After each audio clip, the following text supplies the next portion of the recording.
지금까지 아나운서 정은혜였습니다. KBS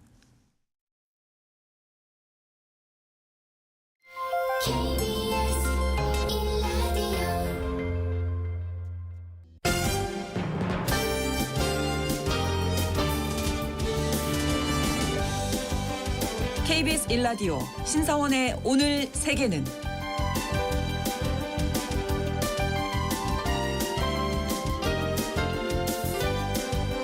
안녕하십니까. 아나운서 신성원입니다.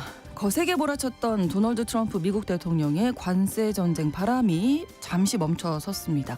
현지 시간으로 4일부터 시행하기로 예고됐던 멕시코, 캐나다, 중국 3개국 대상 관세 중에서 멕시코와 캐나다에 대한 관세를 한 달 동안 유예하기로 전격 발표했기 때문인데요.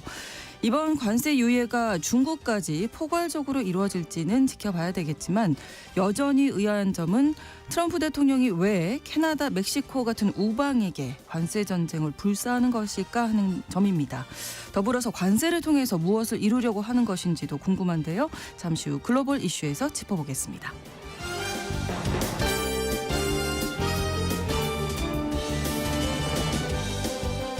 오늘 주목할 국제사회 뉴스는 헤드라인 뉴스와 키워드로 정리해드립니다. 통신원 주제수첩 이탈리아 소식 전해드립니다. 이탈리아는 유럽에서도 시민권 취득 요건이 가장 까다로운 나라 중 하나로 알려져 있죠. 이런 이탈리아에서 시민권 신청에 필요한 거주 기간을 단축하기 위해서 국민투표를 실시할 예정이라고 합니다. 자세한 소식 통신원 연결해서 알아봅니다.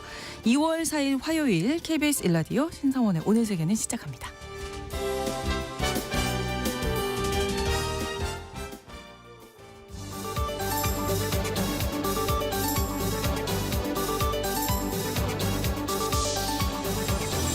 오늘 세계는 헤드라인 뉴스. 트럼프 대통령이 멕시코에 이어 캐나다에 부과하려던 관세도 한 달 유예하기로 결정했습니다. 현지 시각 3일 트루도 캐나다 총리는 미국이 살 예정됐던 캐나다에 대한 관세 부과를 30일 동안 유예하기로 합의했다고 밝혔습니다. 캐나다는 4일 0시로 예정된 미국의 관세 부과를 약 6시간 앞둔 상황에서 극적으로 피할 수 있게 됐습니다. 앞서 트럼프 대통령은 같은 날 오전 멕시코에도 관세 부과를 한 달 유예한다고 밝힌 바 있는데요. 멕시코가 마약 및 불법 이주민 단속을 위해서 국경 지역에 10,000명의 군인을 즉각 파견했던 점이 주된 이유였습니다.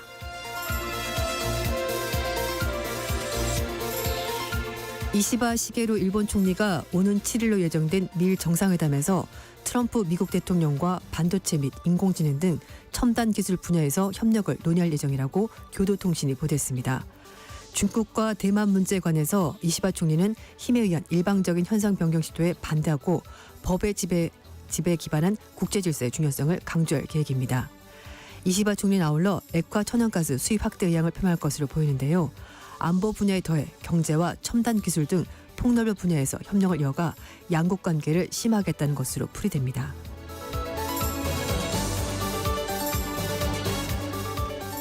시리아 북부 도시 만비즈에서 폭탄이 터져 20명이 숨졌습니다. 시리아 민간 구조대 하얀 헬멧은 현지 시각으로 3일 오전 만비즈 외곽의 한 도로에서 차량에 설치된 폭탄이 터졌다고 밝혔는데요.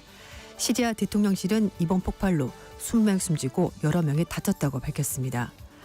이슬람 무장단체인 하야트 탈리르 알샴 HTS가 이끄는 시리아 반군은 작년 12월 8일 수 다마스쿠스를 장악하고 알 아사드 정권을 축출한 뒤 과도 정부를 세웠습니다만 반군 단체 간 충돌이 이어지고 있습니다.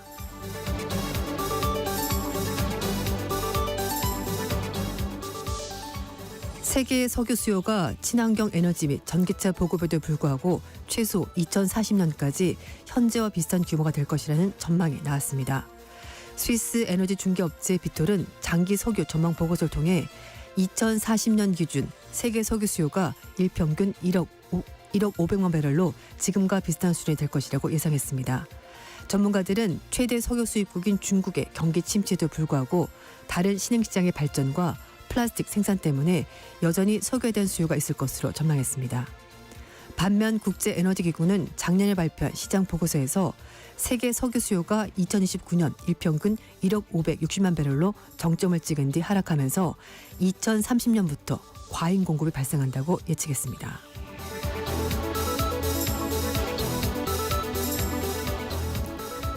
미국 휴스턴 공항에서 이륙을 준비하던 여객기의 엔진 이상으로 화재가 발생해 승객들이 황급히 대피한 일이 벌어졌습니다.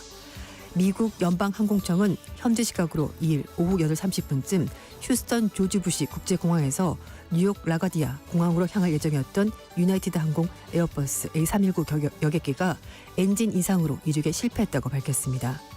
이 여객기는 이륙을 준비하던 도중 오른쪽 날개 부분에서 연기와 불꽃이 발생해 이륙을 중단하고 승객들은 계단과 슬라이드를 통해서 전원 무사히 탈출했습니다.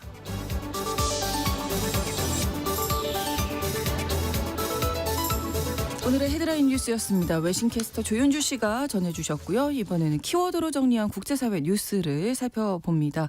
첫 번째 키워드, 다시 등장한 충격과 압박카드. 네. 트럼프 대통령이 1기 행정부 때처럼 2기 정부에서도 동맹국들을 압박하고 나섰습니다. 수입품에 대해서 보편 관세를 부과하겠다는 충격적인 발언을 가지고 상대방을 강력히 압박했는데 이 전력이 먹히고 있는 것 같습니다. 네. 트럼프 대통령이 멕시코에 매기기로 했었던 25% 고유 관세 부과를 하루 앞둔 상황에서 한 달 유예하기로 결정을 했는데요. 네. 멕시코가 마약성 진통제인 펜타닐과 불법 이민자가 미국으로 유입되는 걸 막기 위해서 국경 지역에 군인 10,000명을 배치하라는 등 문제 해결에 성의를 보인 데 따른 결과라고 합니다. 트럼프 대통령은 쉐인바움 멕시코 대통령과 전화통화했는데요. 매우 우호적이었다고 평가했고 쉐인바움 대통령도 SNS에 같은 내용을 공개를 했습니다. 한편 트럼프 대통령이 같은 날 캐나다에서 역시 관세 부과를 30일 동안 유예한다라고 밝혔는데요. 네. 트럼프 대통령은 미국은 캐나다와 미국 전역에서 지역사회를 파괴하면서 수십만 명의 사람을 죽이고 있는 펜타닐과 같은 이 치명적인 마약의 유입을 막기 위해서 서로 노력하기로 합의했고 캐나다 측에서 13억 달러 규모 예산으로 국경 안전 계획을 시행하게 될 것이라고 설명했습니다. 트럼프 대통령은 캐나다는 펜타닐 전담팀을 신설하고 마약 카르텔을 테러리스트로 지정하면서 캐나다 국경에 24시간 감시 체계를 구축할 것이다 라고 밝혔습니다. 뿐만 아니라 마약 조직 범죄, 펜타닐, 돈 세탁에 대처하기 위해서 캐나다, 미국 합동부대도 출범시킬 것이라고 덧붙였습니다. 네. 트럼프 대통령은 첫 번째 캐나다와 협상에 대해서 매우 만족한다고 밝혔고요. 그래서 캐나다 부과한 관세에 대해서 최종적인 협상에서 이게 성사가 될 수 있을지 이를 확인하기 위해서 일단은 30일 동안 유예하겠다라고 설명을 했습니다. 네. 그런데 지금 캐나다 내에서는 미국에 네. 대한 분위기 좋지 않다면서요. 네, 말씀드린 것처럼 관세 부과하기로 했었던 그 하루 전날 바로 전격적으로 30일 동안 유예되기 때문에 캐나다 국민들은 다들 이제 관세가 부과되겠구나 그렇죠. 라고 예상을 하고 있었던 거죠. 그래서 캐나다 내에서 반미 여론이 높아지고 있다고 합니다. 이 관세 유예 발표가 나오기 하루 전에 트루도 총리도 얘기를 했는데요.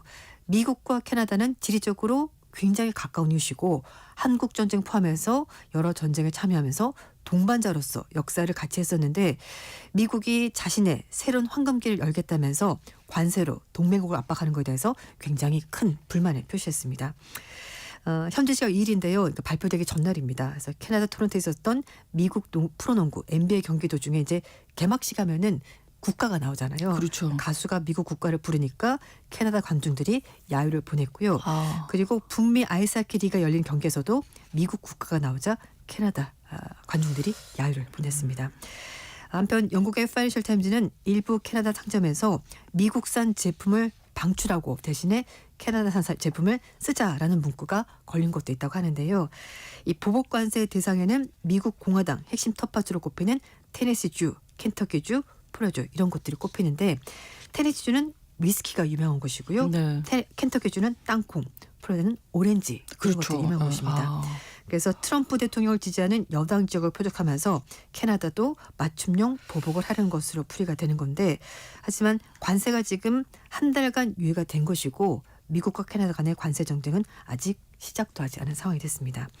한편 트럼프 대통령이 멕시코, 캐나다, 중국뿐만 아니라 전 세계를 상대로 해서 관세 전쟁을 예고한 바 있는데요.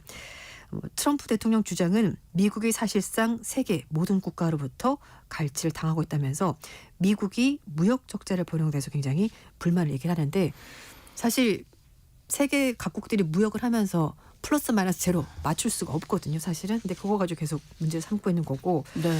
한국의 주요 수출품 반도체에 대해서도 사실상 얘기를 하고 있기 때문에 우리나라 경제도 좀 어떻게 될지 준비를 해야 될 것 같습니다. 네, 좀 캐나다, 멕시코에 대해서 이제 관세 부과가 한 달 유예가 네. 된 상황이고 중국이 남았잖아요. 그렇습니다. 다음 키워드가 남은 시간은 24시간인데요. 네. 그래서 트럼프 대통령이 일단 미 답안지를 보여주고 네. 중국에 대해서도 24시간 안에 우리가 다시 한번 얘기를 해보자라고 하는 건데요.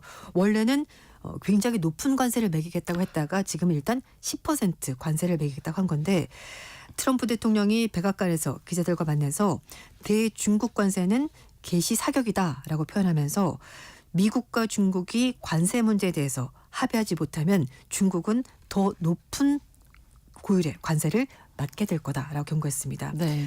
한편 트럼프 대통령이 백악관에서 재무부, 상무부에 국부 펀드를 설립하는 내용의 행정명령에 서명을 했는데요. 트럼프 대통령은 중국의 동영상 플랫폼 틱톡을 국부 펀드로 살 수 있다 이런 말도 했습니다. 트럼프 대통령은 안보 우려 때문에 미국에서 금지를 위기한 틱톡이 미국 영업을 허용하되 지분의 50%를 미국 측에 넘기는 방안을 제시를 하고 있는데 그래서 이걸 미국이 국부펀드 만나서 아예 사버리겠다 이렇게 얘기를 하고 있는 겁니다. 네. 한편 파나마에 있는 누비오 미국 국무장관은 몰리노 파나마 대통령과 만나서 파나마 운하의 중국 영향력 줄여달라 이렇게 요구를 했고요. 네. 그렇지 않으면 파나마도 보복에 직면하게 될 거다라고 경고했습니다. 이렇게 보면 너무 좀 협박만 하고 다는 것 아닌가라는 이런 생각이 들기도 하는데 분위기가. 네, 그렇습니다. 일단 미국 측의 입장은 홍콩 CK 허지스 홀딩스 자회사가 이 파나무나 양 끝에 있는 두 개 항구인데요. 발보아 그리고 크리스토발 이 두 곳을 운영하는데 이걸 문제를 삼고 있습니다. 이게 홍콩 회사이지 사실은 중국 회사랑 마찬가지다라고 주장하면서 네. 이것 때문에 중국이 사실상 파나마 운하를 장악하고 있다라고 주장을 하는 건데 하지만 물리노 파나마 대통령은 파나마가 중국의 1대1로 이니셔티브 협정이 만료가 되면 갱신하지 않을 것이다라고 입장을 밝혔고요. 그리고 파나마 운하 운영에 대해서는 이 주권은 논의 대상이 아니고 이건 파나마가 직접 운하를 운영하는 것이다라고 설명을 했습니다. 네. 아무튼 좀 지켜봐야죠. 뭐 그렇습니다. 심상치 않아요. 대통령은 직접 얘기를 하고 있고 국무장관은 해외에 나가서도 얘기를 하고 있고 그러니까 일관된 메시지를 전 세계에 계속 그렇죠. 던지고 있습니다. 네. 다음 키워드 눈 밖에 나면 큰일이야. 예. 네. 미국의 빅테크 기업들, 금융권들이 일론 머스크 테슬라 최고 경영자가 가지고 있는 기업들과 여러 가지 계약을 맺으면서 제휴를 맺고 있습니다. 네. 파이낸셜 타임즈는 머스크가 소유한 기업들과 계약을 철회하거나 지원하면 자칫 머스크로부터 보복을 당할 수 있다는 불안감에 깔려서 이렇게 빅테크 기업들이 계약을 하는 거다라고 해석을 했는데요. 네. 일단 애플이 미국의 통신업체와 함께 머스크의 우주기업인 스페이스X의 위성 인터넷인 스타링크를 이용할 수 있도록 아이폰 운영체계를 업데이트했다고 합니다. 그리고 기업용 소프트웨어 기업인 오라클, 인텔도 각각 스타링크 X와 협력하기로 결정했고요. 네. 특히 이 소셜미디어 X를 외면했었던 세계 최대 전자상거래 업체죠. 아마존이 올해 1월 달부터 X에 대해서 광고비 지출을 전월 대비 10배까지 올려줬습니다. 파격적인 그런 그러네요. 행보인데요. 뿐만 아니라 미국의 금융권도 마찬가지입니다. 2022년 10월 달에 머스크가 X를 인수할 당시 발행된 채권을 인수하려 움직임을 보이고 있는데요. JP모건 체이스가 머스크 소의 전기차 업체인 테슬라가 신주 인수권 계약을 위반했다면서 1억 6,200만 달러를 지급해야 된다면서 소송을 제기했었는데 3년 전에 이걸 취하했습니다. 갑자기. 그래서 네. JP모건 체이스가 소송을 취한 것은 트럼프 대통령이 미국 대선에 승리하고 머스크가 그의 1등 공신을 꼽혔기 때문이라는 해석이 지배적인데요. 물론 회사 측에서는 트럼프 대통령 승리와 소송 취하는 무관하다 이런 입장이고요. JP모건 제이먼 다이먼 CEO는 미국 언론과 인터뷰에서 자신과 머스크 간의 불화가 그냥 끝났고 우리는 화해했을 뿐이다 이렇게 해명을 했습니다. 네. 그리고 이 카드 회사죠. 비자가 네. 머스크가 가지고 있는 X와 협업해서 연내 디지털 결제 기능을 포함한 금융 서비스를 제공한다고 합니다. 항공사들도 스페이스X에 주목을 하고 있는데요. 네네. 유나이티드 항공이 머스크가 이끄는 우주기업 스페이스X 손을 잡고 올 봄부터 항공기 기내에서 스타링크 위성 인터넷을 제공한다고 합니다. 이미 하와이안 항공 등 일부 항공사들이 스타링크 위성 인터넷을 제공을 하고 있고요. 네.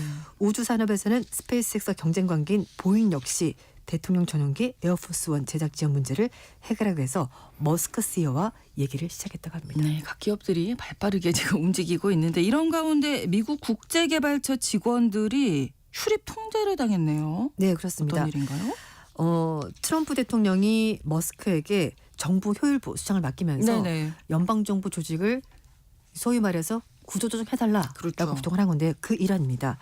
국제개발처 본부 건물 입구에 3일 날 허가자외 출입 금지라는 문구가 적힌 노란색 띠가 설치가 됐는데 국제개발처 직원들이 그래서 건물 안으로 들어가지 못했다고 합니다. 국제개발처 본부 직원들은 3일 날 본부로 출근하지 말라는 통보를 이메일로 받았다고 하는데요. 전 세계 개발도상국의 인도적 지원과 경제개발 원조를 제공하는 국제개발처는 트럼프 2기 행정부에서 예산 낭비 기관으로 찍혀서 지금 구조조정을 당할 것으로 보입니다. 그 업무는 바로 말씀드린 일론 머스크가 담당하게 될 것으로 보이는데요. 네. 머스크가 이 소셜미디어 X에 국제개발처는 범죄 조직이다. 급진적인 좌파주의자들의 소국이라면서 원색적인 비난을 쏟아냈고요. 그러면서 이제는 사라질 때가 된 조직이다. 이렇게 표현했습니다. 네. 이런 가운데 국제개발처 본부 앞에 100여 명의 직원들이 모여서 민주주의가 죽었다는 팻말을 든 채 건물 폐쇄 조치 항의하는 시위를 벌였다고 하는데요. 하지만 트럼프 대통령은 머스크가 좋은 일을 하고 있다면서 힘을 실어주고 있는데 지난달 취임하자마자 미국의 대외 원조 개발 원조를 위해서 90일 동안 동결하는 행정명을 서명했기 때문에 이게 어떻게 보면 알고 있는 수준이었습니다.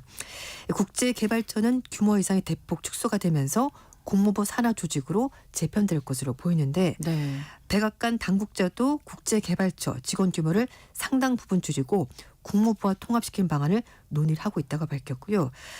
트럼프 대통령이 머스크에게 국제개발처 효율성을 감독하라고 맡겼다. 이런 얘기를 했다고 이 관계자가 전했습니다. 네. 국제개발처는 빈곤 문제 그리고 민주주의, 거버넌스 개선, 보건교육, 환경보호 등 분야에서 국제사회를 지원하는 목표로 해서 1961년에 설립된 미국의 정부 기관인데요. 2023년 회계연도 기준 400억 달러 우리 돈으로 58조 원에 넘는 예산을 가지고 있는 부서인데 이 부서를 트럼프는 없애려고 하고 있습니다. 네, 어떻게 될지 모르겠네요. 네. 그러니까 돈이 안 된다는 거죠. 그렇죠. 한마디로 말해서. 네. 다음 키워드입니다. 60%에서 80%로 올라간 가능성. 네. 일본 지진조사위원회가 네. 2013년 당시 30년 안에 난카이 해곡 대지진이 발생할 확률이 60에서 70%였다고 그때는 추정을 했었는데요. 올해 1월 달 기준 이게 80%까지 올라갔습니다. 네. 일본 혼슈 남쪽 태평양 연안의 난카이 해곡에서 발생할 것으로 보이는 대규모 지진을 난카이 해곡 대지진이라고 부르는데요. 지금 해가 갈수록 발생 가능성이 점점 높아지고 있습니다. 일본의 교도통신은 후생 노동성 추산에 따르면 난카이 해곡 대지진 발생했을 때 기본적으로 예상되는 사망자가 7만 3천 명에서 16만 8천 명에 이른다고 예상을 했고요. 네. 물리적인 피해뿐만 아니라 심리치료가 필요한 상담자 수도 7만 2천여 명에서 16만 5천여 명으로 예측된다고 밝혔습니다. 현재 정부가 난카이 해곡 대지진이 육지에서 발생하면은 사망자가 최소 13만 명, 최대 22만 4천 명일 것으로 보고 있는데 이럴 경우 심리치료가 필요한 사람들도 최대 22만 명 이상으로 늘어나게 된다고 전했습니다. 일본 정부는 재해 때문에 심적 충격을 해소하기 위해서 이제 일상으로 돌아갈 수 있도록 상담을 하는 재해 파견 정신의료팀을 운영을 하고 있는데요. 네. 1995년 대규모 피해가 발생했었던 한신 대지진 이후에 피해자들의 심리치료의 중요성이 대두되면서 이 조직이 만들어지게 된 겁니다. 일본 당국은 난카이 해곡 대지진 주의보가 잇따라 나오자 국민들의 불안을 고려해서 과도한 우려는 경계하면서도 그래도 만일의 사태에 대비를 하고 있습니다. 철저히. 네. 그래서 작년 8월 달에 일본 기상청이 난카이 지진 임시 정보를 발표했는데요. 네. 2019년부터 난카 해구 지진 임시 정보를 운용을 시작을 했는데 주의보 발령은 평상시와 비교해서 거대 지진이 일어날 가능성이 상대적으로 커졌다. 이렇게도 지금 해석이 될 수가 있습니다. 네. 일본 당국이 난카 지진 임시 정보 등을 토대로 해서 14개 도현 그리고 139개 시 정촌을 쓰나미 피난 대책 특별 강화 지역으로 지원했고요. 여러 가지 예비책을 마련하고 있는데 그렇지만 일부 건물들이 너무 노후화된 곳도 있고 네. 일본 인구가 다들 고령화되어 있기 때문에 설령 예보가 나온다고 하더라도 빨리빨리 대피하기가 좀 힘든다는 한계가 있고요.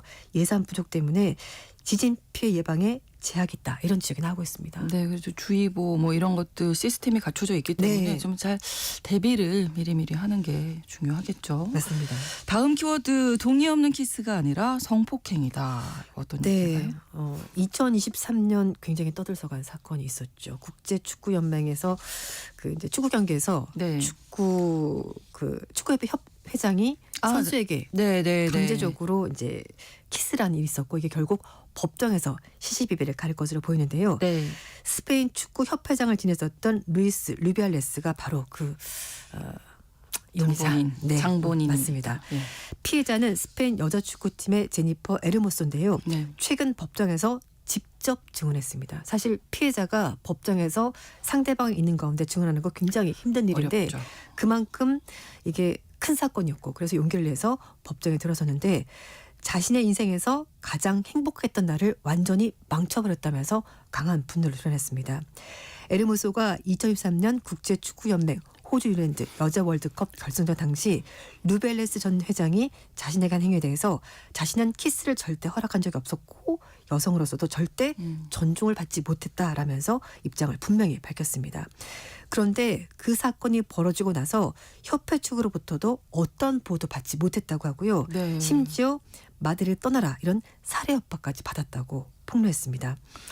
이와 관련해서 스페인 검찰이 성폭행 혐의로 루비알레스에게 징역 1년을 선고할 것을 요구했는데 루비알레스는 합의한 것이다라고 주장하면서 혐의를 부인했고요. 가짜 페미니즘을 만들어낸 마녀 사냥이라면서 억울함을 호소했습니다. 하지만 비판이 워낙 거셌고요. 그래서 스페인 축구 협회장에서 자리에서 물러날 수밖에 없었습니다. 거기다 더 좀 과한 얘기긴 합니다만 어쨌든 루벨레스가 사건이 발생하고 나서 이 피해자였던 에르모스뿐만 아니라 동료 3명에게 키스가 합의된 것이었다고 말하도록 강요한 혐의로도 재판을 받고 있고요. 네. 재판은 2월 19일까지 진행된다고 합니다. 국제축구연맹 FIFA 측은 루비알레스에게 3년 동안 모든 축구 관련 활동을 금지하는 징계를 발표했고요. 그래서 2026년까지 축구계로 돌아올 수는 없습니다. 그런데 이 사건에 대해서 스페인 사회에 만연한 남성 우월주의가 표출된 거다라는 얘기를 하고 있고요. 그래서 네. 터질 게 터졌다 이런 얘기도 하고 있습니다. 그래서 스페인 평등부 장관도 동의 없는 키스를 당연하게 생각하지 말고 이건 그렇죠. 일방적으로 행해진 성폭력이다 이렇게 강력히 비판했습니다. 네. 저는 여기까지 듣겠습니다. 헤드라인 뉴스와 키워드 외신캐스터 조현주 씨와 함께했습니다. 고맙습니다. 네, 감사합니다. 신성훈의 오늘 세계는 1부 마무리합니다. 11시 30분부터 일부 지역에서 해당 지역 방송 보내드리고요. 사이먼 앤 가펑클의 미세스 로빈슨 함께 듣겠습니다.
지금 시각은 11시 30분입니다. KBS Ladies and gentlemen. 국제사회의 다양한 뉴스를 한눈에 KBS 1라디오 신성원의 오늘 세계는 세계를 바로 보는 최소한의 투자입니다.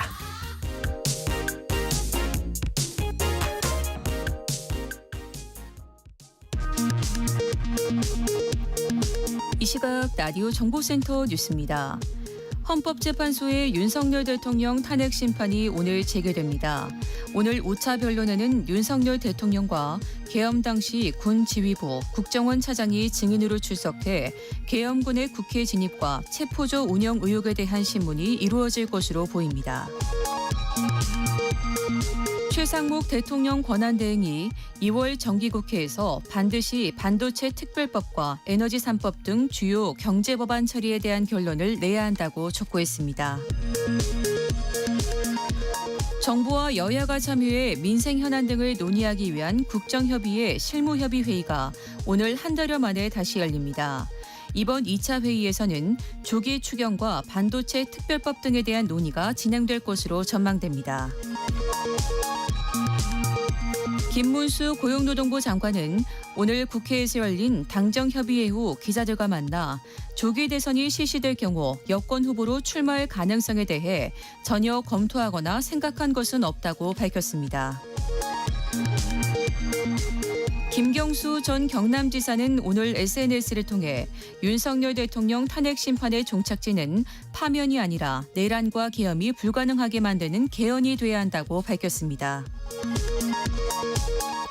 도널드 트럼프 미국 대통령이 멕시코와 캐나다에 대한 25% 관세 부과 시행을 한 달간 전격 유예하기로 했습니다. 대중국 관세와 관련해서는 시진핑 국가주석과 24시간 안에 통화할 예정이라고 밝혔습니다. 유럽연합이 트럼프 미국 대통령이 예고한 관세 부과가 현실화하면 지체 없이 대응에 나서겠다고 결의했습니다.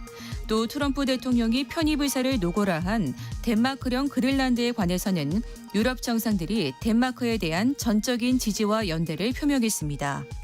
지금까지 라디오 정보센터 뉴스 정한나였습니다.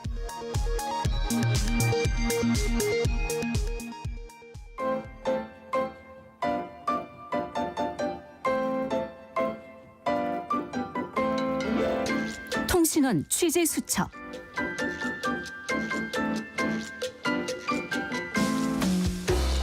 통신원 취재 수첩 오늘은 이탈리아 로마로 가보겠습니다. 이은정 통신원 연결되어 있습니다. 안녕하세요. 네, 안녕하세요. 네, 이탈리아에서는 이 시민권 관련 법안에 대해서 국민투표 실시할 예정이라고요? 네, 그렇습니다. 이탈리아 헌법재판소가 국적법 개정안을 국민투표에 붙이기로 하면서 이 사안에 대한 국민적 관심이 높아지고 있습니다. 네. 현재 이탈리아에서 시민권을 얻으려면 최소 10년간 합법적으로 거주해야 하는데요. 이번 개정안이 통과되면 그 기간이 5년으로 단축되고 시민권을 받은 사람이 자녀에게도 곧바로 국적을 물려줄 수 있게 됩니다. 네. 이탈리아는 유럽에서도 시민권 취득 요건이 가장 까다로운 나라 중 하나로 알려져 있는데요. 오랜 기간 거주하고 세금도 성실히 납부했지만 복잡한 요건 때문에 시민권을 받지 못하는 사람들이 많습니다. 게다가 이탈리아에서 태어났더라도 부모가 외국 국적이면 18세가 돼야 시민권을 신청할 수 있습니다. 네. 그리고 행정 절차가 워낙 느리다 보니 요건이 되더라도 시민권을 받기까지 평균 4년에서 5년이 걸리는 경우가 많다고 하고요. 네. 결국 20대 초반이 돼서야 이탈리아 국적을 받을 수 있는 겁니다. 이 때문에 이탈리아에서 태어나고 자라서 교육도 똑같이 받았는데 법적으로는 이탈리아인이 아닌 채로 20년 이상을 살아야 한다는 점이 문제로 지적되고 있습니다. 네, 이 국적법 개정 문제가 뭐 번번이 성과 없이 끝났다고 하던데 다시 이렇게 논의를 시작하게 된 배경은 어떤 겁니까? 네, 이런 논란이 다시 불거진 계기가 있었는데요. 바로 2024년 파리 올림픽에서 이탈리아 여자 배구팀이 사상 첫 금메달을 따내면서입니다. 네. 대표팀에는 다문화 배경을 가진 이민자 2세 선수들이 여러 포함되어 있는데요. 이 선수들 대부분이 이탈리아에서 태어났지만 시민권을 받지 못한 채 성장해왔습니다. 국제대회에서 이탈리아를 대표하면서도 정작 시민권 취득에는 어려움을 겪었다는 점이 알려지면서 네. 국적법 개정 필요성이 다시 한번 논의되기 시작했습니다. 이후 중도 좌파 성향의 뷰 에우로파 정당인 리카르도 마지와 시민단체들이 주도해서 50만 명 이상의 서명을 모았고 네. 결국 헌재에서 국민투표 청원을 승인했습니다. 이에 따라 빠르면 4월, 늦어도 6월에는 국민투표가 진행될 것으로 보입니다. 네. 만약 개정안이 국민투표를 통과하면 약 250만 명의 외국인이 이탈리아 시민권을 취득할 것으로 예상되는데요. 네. 이에 대해 여당인 이탈리아 형제들과 동맹당 내가는 강하게 반대하고 있습니다. 어떤 점 때문에 여당에서 반대하는 건가요? 네, 멜로니 총리는 현행 시민권 취득 요건이 국가 정체성과 안보를 유지하는 데 필수적이라며 거주 기간 단축이 성급한 결정이 될 수 있다고 우려를 표명했습니다. 네. 동맹당 역시 강한 불만을 나타내고 있는데요. 작년에 동맹당이 주도한 차등자치법 국민투표 청원은 헌재가 기각했거든요. 그런데 이번 국적법 개정안은 의회 승인도 없이 국민투표에 붙였다는 점을 문제 삼고 있습니다. 국민투표 청원을 기각한 차등자치법은 지방정부가 원하면 더 많은 자치권을 부여하는 법안인데요. 네. 특히 부유한 북부 지역에서는 자신들이 번 돈이 남부의 복지 예산으로 과도하게 쓰이고 있다면서 중앙정부에 대한 세금 이전을 줄이는 방안을 지속적으로 요구해왔습니다. 네. 그런데 헌재가 이 법이 지역 차별을 초래할 가능성이 있고 국민투표를 추진할 만큼 목표와 목적이 명확하지 않다는 이유로 청원을 받아들이지 않았거든요. 반면 국적법 개정안은 국민투표로 최종 결정될 예정인데요. 네. 그러나 관건은 투표율이 50%를 넘느냐입니다. 네. 최근 이탈리아에서 국민투표가 진행된 사례들을 보면 과반수 투표율을 넘기지 못해서 무산된 경우가 많았거든요. 네네. 네, 예를 들어 2022년 사법제도 개혁 국민투표는 참여율이 20%에 그치면서 자동 기각됐습니다. 네. 그래서 이번에도 투표율이 중요한 변수가 될 것으로 보입니다. 그렇겠네요. 이 법안이 우리 이 교민들에게는 어떤 영향을 미치게 될까요? 네, 사실 국적법 개정안이 통과되더라도 우리 교민들에게는 큰 변화가 없을 가능성이 큽니다. 네. 이탈리아에 거주하는 교민들은 대부분 사업이나 관광업, 유학, 주재원 등의 이유로 일정 기간 거주하는 경우가 많고요. 네. 영구 정착을 목표로 하는 경우는 상대적으로 매우 적습니다. 게다가 대한민국은 원칙적으로 위중 국적을 금지하고 있어서 그렇죠. 시민권을 취득하려면 한국 국적을 포기해야 하죠. 네. 그렇기 때문에 교민들에게는 시민권보다는 안정적인 거주 신분과 경제활동의 자유를 보장하는 영주권이 더 현실적인 선택이 될 수 있습니다. 네.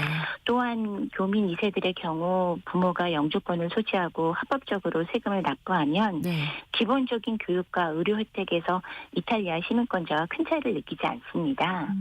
그리고 18세가 되면 국적 선택권이 주어지기 때문에 네. 부모들도 자녀가 직접 결정할 수 있도록 기다리는 경우가 많고요. 그래서 국적법 개정안이 통과되면 제3국 출신 이민자들에게는 긍정적인 변화가 예상되지만 네. 우리 교민들에게는 크게 달라질 것이 없을 가능성이 높습니다. 그렇군요. 오늘 소식 잘 들었습니다. 고맙습니다. 네, 고맙습니다. 네, 이탈리아 로마에서 이은정 통신원이었습니다.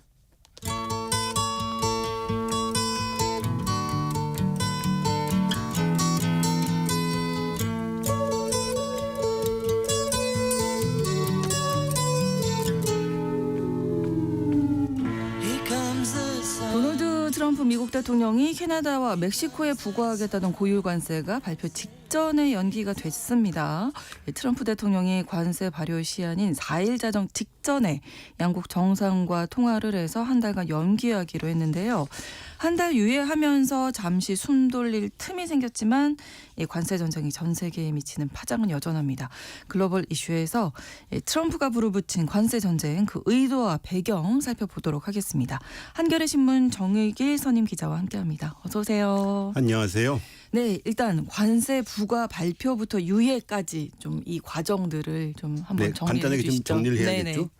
트럼프 미국 대통령이 지난 1일 멕시코, 캐나다산 제품에게 25% 관세 그리고 중국산 제품에게는 추가적으로 10%를 더 부과하겠다 네. 하는 행정명령에 서명했습니다. 미국 경제를 보호하고 마약성 물질인 펜타닐 그리고 불법 이민자 유입 차단을 목표로 내걸었습니다. 이들 국가들이 펜타닐과 불법 이민자를 막는 데 책임을 다하지 않아서 보복 관세를 매기겠다 이렇게 발표한 거죠. 네. 캐나다, 멕시코, 중국은 일제히 미국에 대해 상응한 보복 관세를 부과하겠다 이렇게 발표해서 전 세계 관세 전쟁에 불이 붙었습니다. 이 보복 관세 발표로 전 세계 증시가 급락하고 위기감이 고조되고 미국 안팎에서도 반대 우려가 급증했습니다. 네. 그런데도 트럼프는 이 일에 캐나다, 멕시코, 중국의 고율 관세 적용을 반드시 하겠다 이렇게 강조했습니다. 맞아요. 네. 물론 마지막에 정상들과 대화는 하겠다 이렇게 발표했습니다.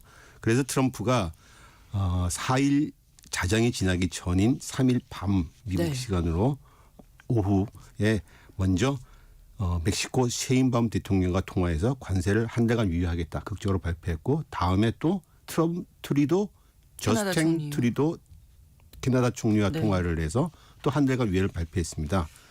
셰인바움 대통령은 트럼프와 통화 뒤 소셜 미디어에 국경의 치안을 강화하기 위해 멕시코 북부에 1만 명의 국경 수비대를 즉각 배치하겠다. 이렇게 트럼프가 요구하던 마약 불법 이민자 단속에 화답했어요. 네. 또 트리도 캐나다 총리도 한 달간 유예를 발표하면서 미국으로 펜타닐 유출을 막기 위해서 국경에 새로운 기술과 인력을 배치하겠다. 국경 수비를 증가하고 여러 가지 장비를 배치하겠다.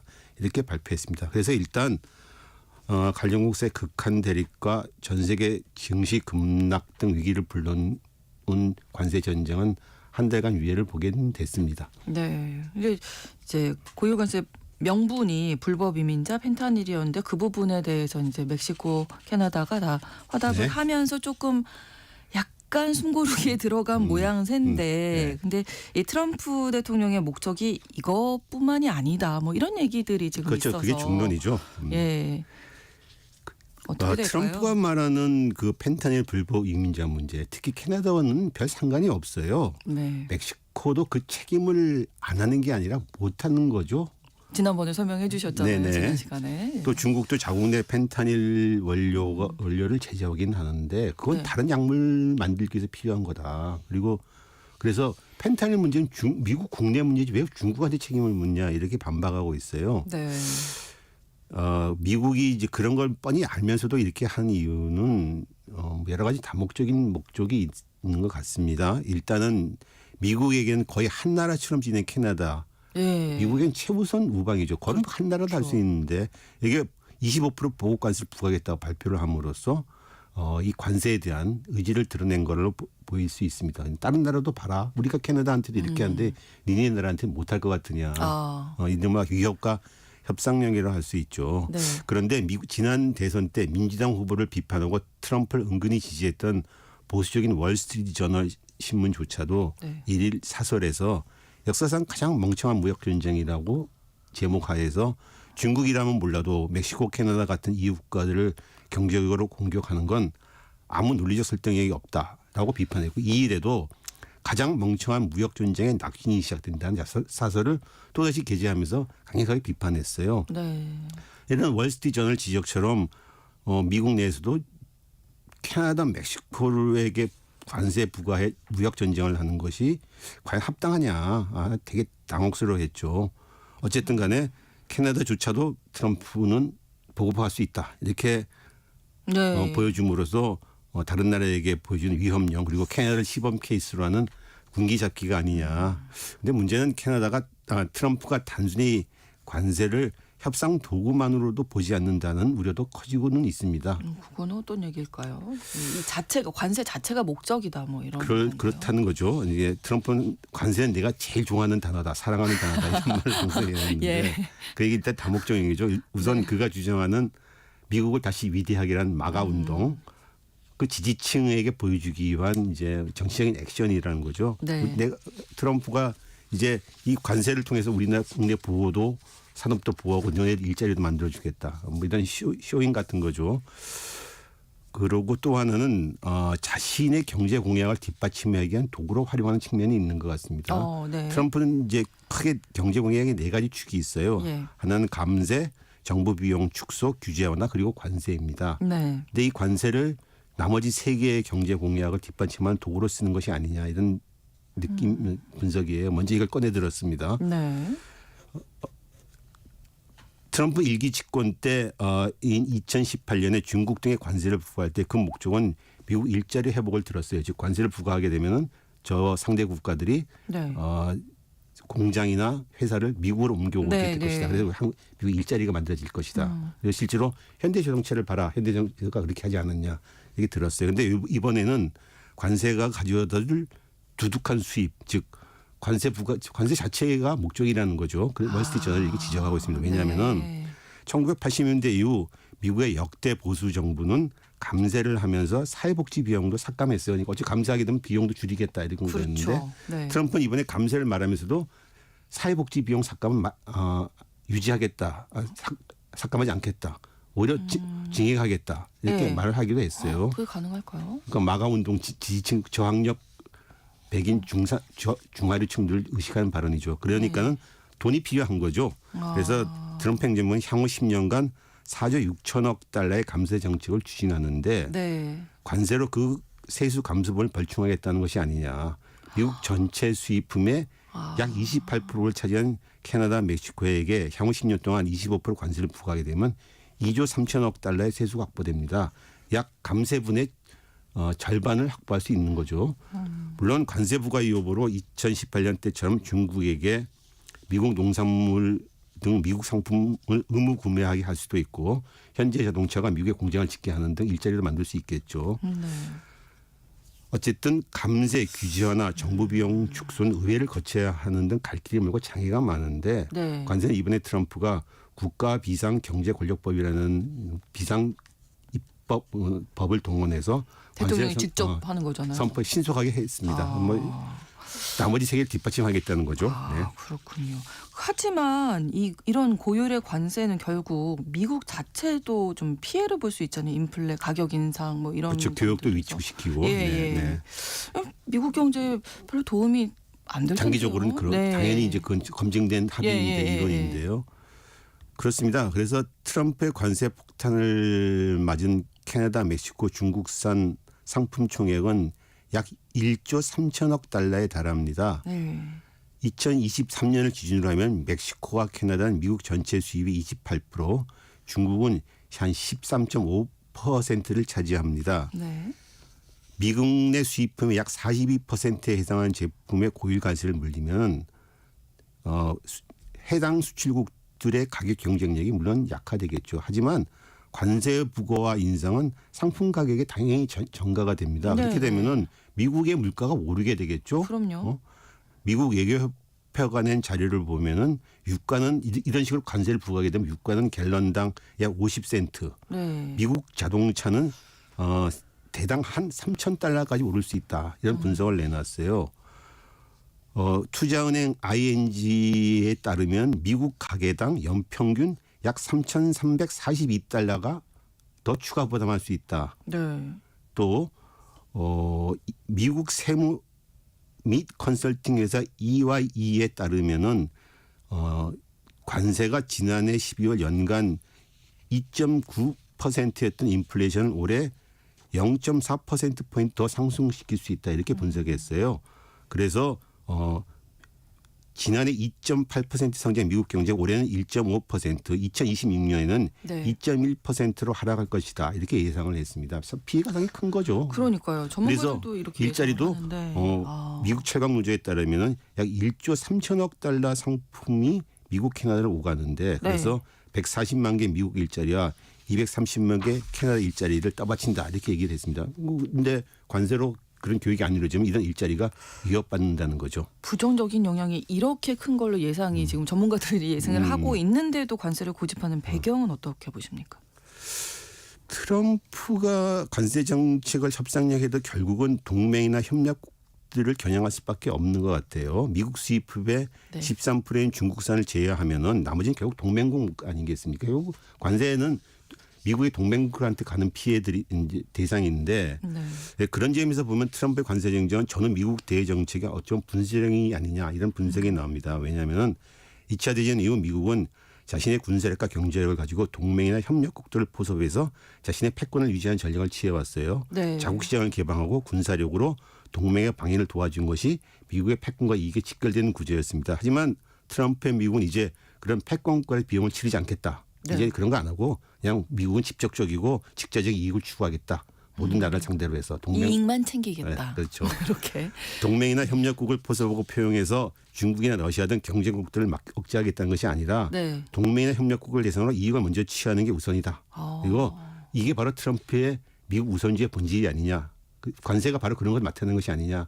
이렇게 말을 하는 거죠. 그래 이번에 3일 일론 머스크가 수장으로 대표로 있는 정보효율부에서 미국의 대원조 기관인 미국 국제개발청 폐쇄를 발표했습니다. 트럼프도 동의했다고 발표했어요. 미국은 이제 과거 같은 원조화 지원을 하지 않겠다는 거죠. 그래서 동맹국에도 이렇게 이익만 취하겠다. 이러니까 지금 비판받고 있는 거겠죠? 그렇죠. 인근 궁핍화 정책이죠. 한마디로 얘기해서 이걸 갖다가 말할 수 있는데 그게 이제 역사의 교훈인데 1930년대 미국의 고율 관세 이른바 스무트 홀리법이라는 게 개정되어서 뭐 한 40% 50% 관세를 부과하게 했어요. 그래서 이것 때문에 전 세계적 그 당시 미국이 세계 공장이었는데 이것 때문에 전 세계적인 공황이 일어나고 결국 파시즘이 바로 하고 2차 세계대전까지 진행됐습니다. 이런 게 역사의 교훈인데 하지만 트럼프의 미국은 사실 뭐 어디 좀 자신하는 부분이 있는 것 같아요. 뭐냐 즉 자신의 세력권을 지향립해서 이를 기반하면은 미국은 먹고 사는데 아무 문제가 없다 이렇게 보는 거죠. 예를 들어서 관세 부과할 동맹국 특히 아메리카 대륙의 인근 동맹국에게 먼저 가하기 시작했어요. 지난 27일에 콜롬비아를 시작으로 해서 캐나다, 멕시코 물론 중국도 포함되긴 했었지만 이 얘기는 이 관세를 통해서 인근 우방도 확실히 제압하겠다는 거죠. 트럼프가 당선 이후에 그린란드와 파나마 운하를 획득하겠다고 적극 나서고 캐나다를 미국의 51번째 주로 만들겠다. 이런 게 말한 것이 단지 관세와 좀 연결되어 있는 것입니다. 이건 단순히 허풍이 아닌 것 같다는 얘기죠. 그러니까 북미 대륙 나아가서 아메리카 대륙 전체를 다시 미국의 확고한 세력권으로 굳히는 것이 트럼프 대외 정책의 최우선 사안이다. 그린란드도 사실 지지적으로 온 북미 대륙에 떨어져 나가 있고 북미 대륙에 붙어 있는 섬이거든요. 트럼프가 그린란드와 파나마 운하 획득을 주장한 이유도 중국과 러시아 영향을 배제하겠다 이렇게 얘기했습니다. 마코 루비오가 중남미계 그런 처음으로 미국 국무장관에 대해서 첫 해외 순방을 파나마를 시작으로 한 중남미 5개국을 정했습니다. 지금 하고 있습니다. 그래서 3일 방문해 갖고서 파나마 운하 반환을 또 강력히 요구했습니다. 중국 영향력을 배제 못하면 파나마 반환해라. 이렇게 이해하고 있습니다. 그러니까 트럼프의 관세 정책이 그냥 경제적인 부분에서 끝나는 것이 아니라 뭐 계속 이야기 나오고 있는 그린란드라든지 파나마 운하 획득 주장과도 관련있다 이렇게 봐야 되는 거군요. 그렇습니다. 국무장관 루비오는 중남미 순방에 앞서서 지난 30일 폭스뉴스 회견에서 이런 말을 했어요. 세계가 일극 세력만 있는 것은 정상적이지 않다. 다극화 세계, 지구 다른 곳에서 여러 열강이 있는 대로 회귀하고 있다 이렇게 말했습니다. 그는 또 상원에서 자신의 인증 청문회 때 초강대국으로서의 미국은 이제 기로에 서 있다. 그런 미국이 초강대국이고 일극체제였던 전후 세계 질서는 이제 한물 갖고 이제는 우리에게 해가 된 무기다 이런 말을 했어요. 아주 상당히 충격적인 발언입니다. 무슨 얘기냐 그러면 이제 세계는 미국의 일극체제가 아니고 미국이 초강대국으로 전 세계 문제에 개입하는 세계 질서도 아니고 또 그런 세계 질서는 미국이 이제 동원하면 안 된다. 즉 미국의 쇠퇴를 인정하는 충격적인 발언이라고 할 수 있습니다. 이거는 좀 맥락이 있는데 방금 말했던 아메리카 대륙을 이제 확고한 자기 세력권을 만들겠다 이런 것과 맥락이 같은 연결되는 건데 예. 미국의 초대 대통령 조지 워싱턴이나 제임스 몰로 이른바 몰로주의 이런 사람들은 네. 미국이 아메리카 대륙 밖의 문제에 간섭하지 말라 이런 그렇죠. 얘기를 했었습니다. 즉 아메리카 대륙을 확고한 세력권을 구치해서 거기서 살아야 된다. 그게 훨씬 좋은 일이다. 이런 말을 했는데 이제 트럼프의 미국 다시 이제 전 세계로부터 퇴각해서 유일 초강대국이 아니라 다시 아메리카 대륙을 자신의 확고한 세력권으로 하는 다극화 세계의 하나의 첫 번째 열강으로 자리매김하려는 것이 아니냐 이런 분석이 나오는 거죠. 그래서 트럼프가 선포하는 관세도 기존 동맹 특히 아메리카 대륙 국가들을 확실히 제압한 도구로 쓰는 것 같다. 트럼프가 왜 우크라이나 전쟁을 빨리 끝내려고 하고 러시아와 타협하려고 하고 북한과 핵 협상을 하고 적색간 대화를 추구하면서도 동맹국에 대해서는 관세를 먼저 때리는가. 이거 잘 생각해야 될 것 같습니다. 즉 네, 네. 관세 정책이 단순한 경제 분야에 환영되지 않고 미국의 대외 정책과 세계 질서의 변화에 나오는 큰 변곡점의 하나가 아닌가 이렇게 우리가 해야 되지 않나 생각합니다. 예, 더 넓은 관점에서 좀 이해를 네. 해봐야 할 것 같은데 이 관세를요. 글로벌 이슈 한겨레 신문 정익일 선임 기자와 함께했습니다. 고맙습니다. 감사합니다. 트래비스의 Why Does It Always Rain on Me 전해드리면서 신성원의 오늘 세계는 마치겠습니다. 내일 다시 뵙겠습니다. 고맙습니다.